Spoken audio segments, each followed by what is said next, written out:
નમસ્કાર. સરદાર સંદેશ ન્યૂઝમાં આપનું હાર્દિક સ્વાગત છે. ભાવનગર રાજકોટ હાઈવે રોડ પર ગત મોડી રાત્રિના સમયે સણોસરા ગામ નજીક ગમખ્વાર અકસ્માત થયો.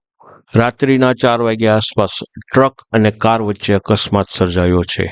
અકસ્માત એટલો ભયંકર છે કે આ બનાવમાં સુરેશભાઈ ધાંધલિયા નામના વ્યક્તિનું મોત થયું છે, જ્યારે અન્ય 2 વ્યક્તિઓની ઈજા પહોંચતા સારવાર માટે સિવિલ હોસ્પિટલ પાસે ખસેડવામાં આવ્યા છે.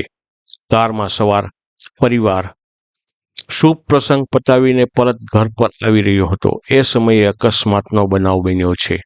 બનાવને લઈ પોલીસ બેડા વધુ કાર્યવાહી હાથ ધરવામાં આવેલી છે.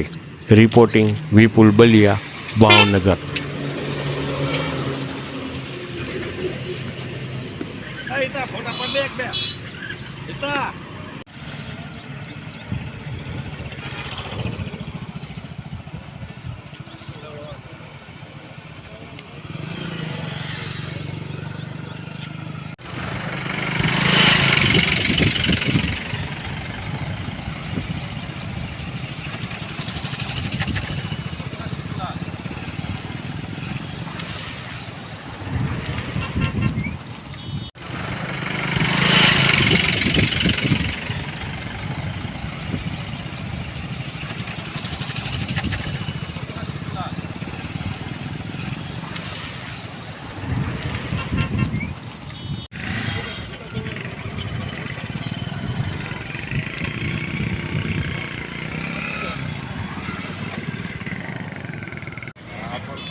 Reaction.